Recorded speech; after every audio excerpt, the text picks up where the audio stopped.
What's going on, everybody, and welcome to the Other Side of the Firewall podcast, where we talk about the latest and greatest in cybersecurity news, as well as we highlight those movers and shakers and glass ceiling breakers, those people of color who made it to the other side of the proverbial firewall.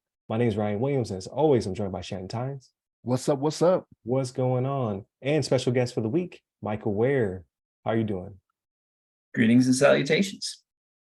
So Michael Ware is a returned guest to the show. So before we had him in an interview capacity, so please tune in. I believe it is the May 4th, 2022 episode with Michael Ware, but he'll be on for the entire week. So we have two topics, a really good discussion with Mike, and then Friday's episodes, everything else. So non-cyber related games, movies, books, all that good stuff.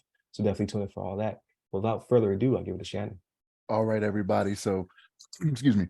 This article comes from fedscoop.com, written by John Hewitt Jones, and it's debt ceiling agreement seeks to claw back IT funds from GSA and CISA. So, as you guys are hearing this, like this has come to fruition. Like it is as good as gold right now, right? Like it's already been signed. But the Fiscal Responsibility Act of 2023, in its current form, would also rescind some unobligated funds made available to the Justice Department CIO. So money that was already obligated. So we've talked about this before in the past, right? About cybersecurity and things of that nature being more IT related things being taken more seriously. And it looks like some of that's going to get clawed back, right? Like, let me not say some of the laws and the executive orders that have been put out there, they're still going to happen, right? But like the money that was gone towards them, some of that is getting clawed back, right? So this all came about with the debt ceiling agreement, right? Like the debt ceiling, yes, that was something that needed to be addressed, but it was $650 million that was allocated to the Cybersecurity and Infrastructure Security Agency, right? CISA, through the American Rescue Plan that they're trying to claw back from. So I don't like to see this, right? So every time we have it to where we see, cybersecurity and IT getting taken more seriously, I'm like, yes, I love it. To see the money come back, I don't like that. We're going backwards now, right? Like this is not what I'm looking forward to.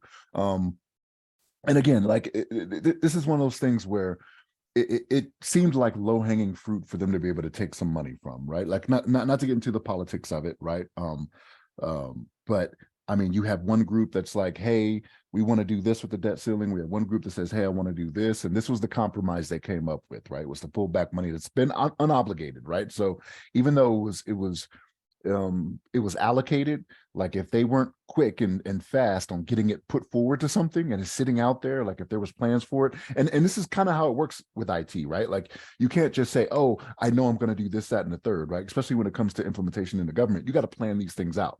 So you will have money that is just sitting there like, okay, we know we have these funds that have been obligated to us, but what are we going to do for it? Let's make a plan so we know how much it'll be and submit up and do whatever, right? Well, if you weren't fast enough, that money is going away. It's going to be taken back. So sad to see, especially in this day and age, right? Like going through COVID, like it just proved that we needed to be more serious when it came to cybersecurity and IT and defense, of networks and things of that nature. Like we saw a lot of things come out of that to where it's like, man, I didn't even know that was something that we could do, right? Like what do we used to always say was the idle hands of the work of the devil, right? Like that's what happened. People were sitting at home, not going into work, and they were like, what can I do here? People that may not have necessarily been bad before, all of a sudden they turned, right? But I'm guessing at that. I'm not saying that for sure. I'm guessing at that, but no, like this is not the direction I think we should have gone with this. Like politics aside, I mean, I could see the money coming from other places. Like, and me being a military retiree, I hate to say this, and I hope nobody doesn't follow us for this, but there has been some wasteful spending I've seen in my career to where it's like we could do better with allocating that. You needed both those TVs and chairs. Yeah. There it is. So, that's exactly what happens, right? The unfunded request comes down, and but I don't think this is where we should have taken from. But this is just my opinion. But Mike, what's your thoughts on this? So a lot to unpack. I'm going to go backwards from your topic there. So being on some of the other sides of this in the military, at the end of the year, you have money. And to your point, Shannon, if you want to spend money, you have to figure out what contract vehicle you have available, because they could say, okay, here's $1 million or here's $650 million. You're like, okay, if I'm going to spend that on contractors, that's not going to be spent all at once. Maybe I can obligate it, but that money is still going to slowly go out month to month as as it's paid. Then you have to figure out how long it takes to get a contract. And if you have to go out for bid, the size of the contract, that's 18, 24, 48 months, depending on the size, and so if you're looking, yeah, it takes a long time to spend money. But if at the end of the year you need to spend money, you know what you can buy quickly? Chairs and TVs. So this is what happens. You don't spend the money, you lose your budget the next year. So you're like, what can I buy this week? Chairs and TVs.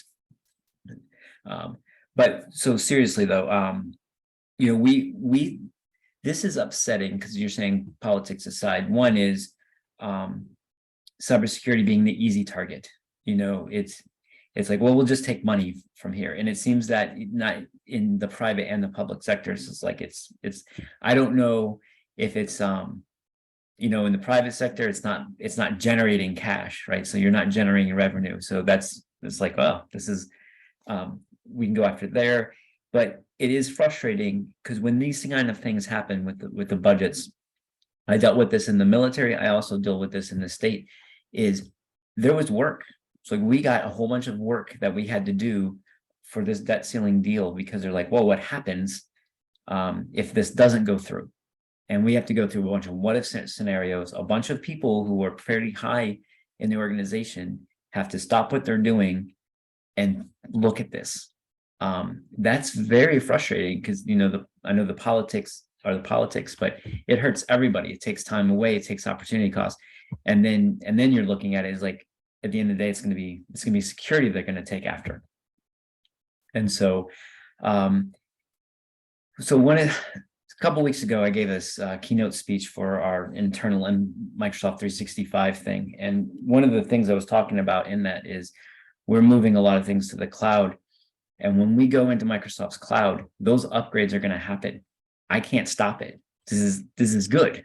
I'm happy about this because it's not a choice. Before there would be a choice between operations and security.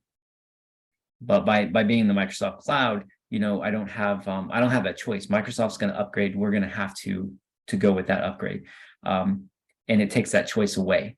And why I bring that up is it's this. There was a choice and cybersecurity lost, and that's disappointing. Yeah, Ryan, what do you think? Yeah, definitely. I think you bring up multiple good points, both you and Shannon. Because I remember not too long ago, right? Because I just retired in April, so maybe 6 or 7 months ago, I was involved in the spend plan, right? You have to obligate that money to make sure you don't lose it. So I would not be surprised, or actually, I guess it would depend. I'm not sure if the numbers are going to come out, how much they saved. You would think that would be something that would be toted by one of the parties later on, right? Like by doing this, we saved X amount of dollars. How much will be saved? I think you bring up a good point. I'm thinking short term, right? This year they've already obligated what they need to obligate, and they're working on those short term projects, and they have those long tail projects coming up. But I think you bring up a really good point that something that was 18 to 24, maybe even 48 months, that might be scrapped now, right? Like they may have had the pieces going, and now all of a sudden it's like we won't have the budget, and we may not have the budget for the foreseeable future. So whatever this magical project was that was going to help protect critical infrastructure or provide better training to our employees is gone now. So we won't necessarily see the ramifications now. Like in the next year, they're going to tote like, oh, we cut wasteful spending, we were fiscally responsible, yada yada yada. And then 4 years from now, when they start to see the gaps, that's going to be the things they don't want to talk about. Like, oh, why are you not trained to this degree? How come we didn't see this threat? Well, we were building a SIM, or we were procuring products to help with this. We're getting vendors on board, and you cut that. But it's not going to be something to talk about, because what are you doing for me lately is more of the topic than, hey, what does the future look like for cybersecurity? So we've had maybe 5 or 6 different topics about the critical infrastructure plans that were coming out, and talking about the money and being super excited. There were jobs that were coming into the pipe. We're like, oh man, they're going to be able to fill X amount of positions. But a lot of that now is going to be in jeopardy. So like Shannon said, I hate to see it. Excuse me.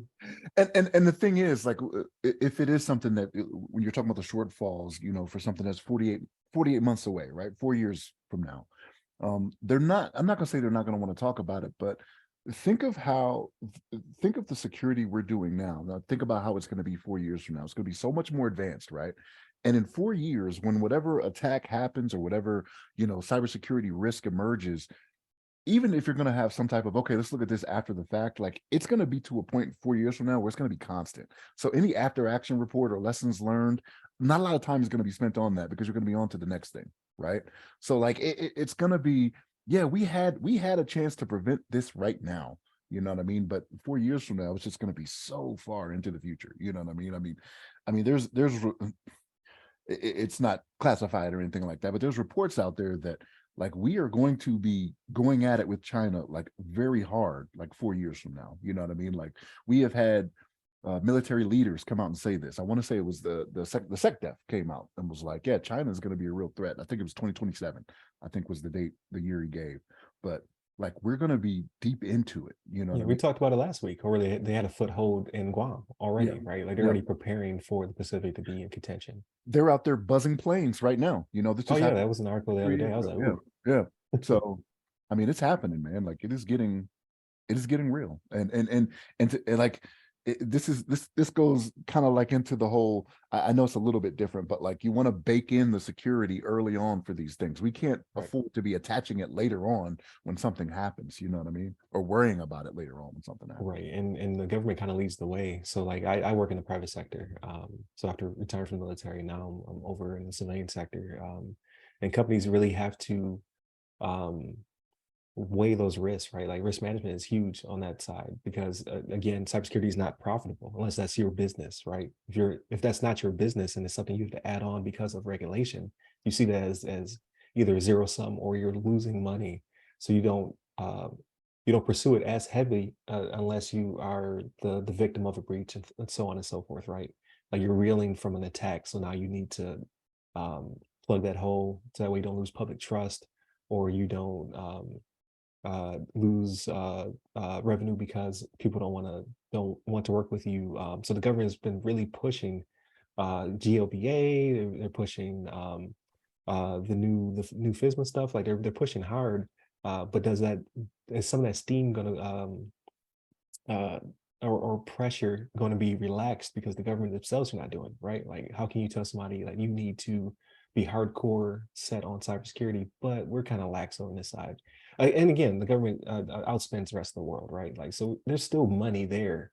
So I'm not saying that they cut it to nothing, like people, it's not mass layoffs like the private sector and things of that nature. It's just what could have been with these millions of dollars as opposed to, you know, uh, the other side of it where they're like, hey, it is allocated, let's take the money back. So it's not that bad.